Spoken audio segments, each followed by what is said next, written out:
welcome back to another Film Geek Movie Spotlight. Today I'm talking about the 2000 film Equilibrium. The gun carters. Through analysis of thousands of recorded gunfights, the cleric has determined that the geometric distribution of antagonists in any gun battle is a statistically predictable element.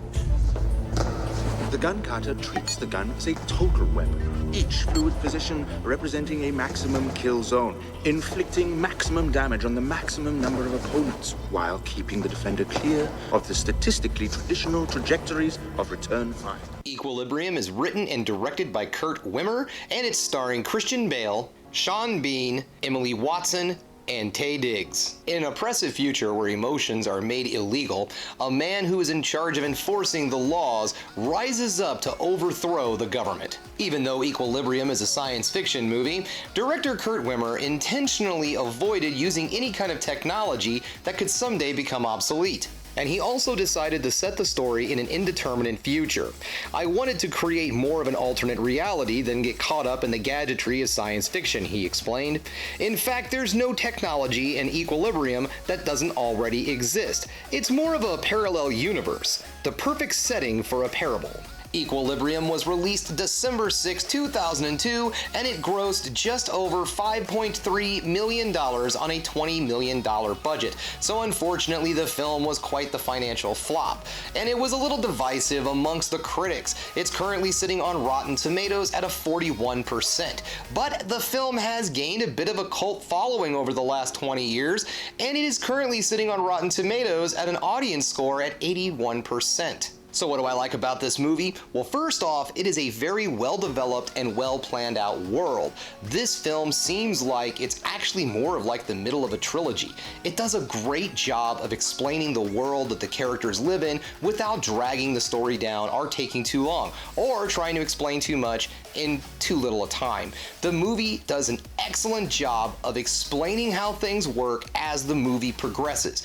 You get a good little overview of how things work at the beginning of the film, and then as things go on, you start to learn a lot more of the intricacies of the world of this film. So just a rough overview of the world. It takes place after World War III, and again, more of like a parallel universe to the one that we exist in.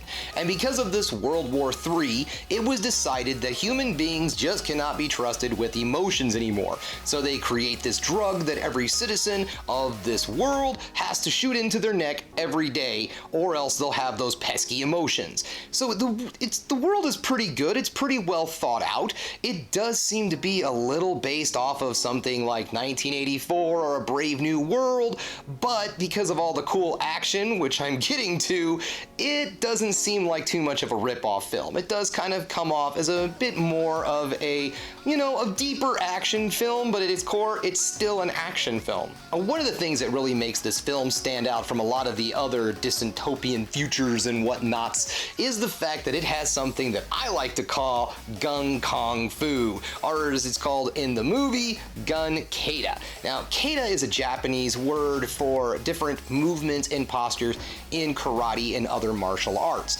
So in this film, gun kata is just that. It's a way of using different types of movements and postures to have the most effective shooting skills. The last thing I want to talk about is the acting in this film, because it comes off really funny and weird.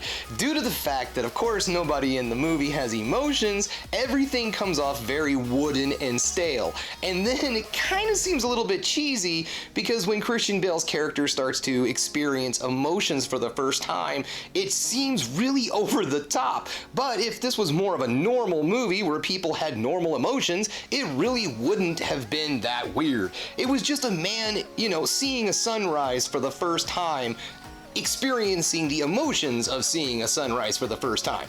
And the scene is very well done, and Christian Bale does a great job of emoting that. He's definitely a guy who doesn't know what the hell is going on in his head at that exact moment. All he knows is, damn, it's purty. So if you're curious and you're a subscriber to HBO Max, well, good news, you can check this movie out right now. If you're not a subscriber to HBO Max, don't worry, you can still find it for rent on YouTube, Amazon Prime, Vudu, and Google Movies. movies. Okay guys, that brings us to the end of another Film Geek video. If you liked what you saw here today, go ahead and subscribe to the channel, ring that bell for notifications, and give me the old thumbs up so I know you like what you're seeing. And if there's another thing you can do, folks, that is keep watching movies. You know I'm gonna.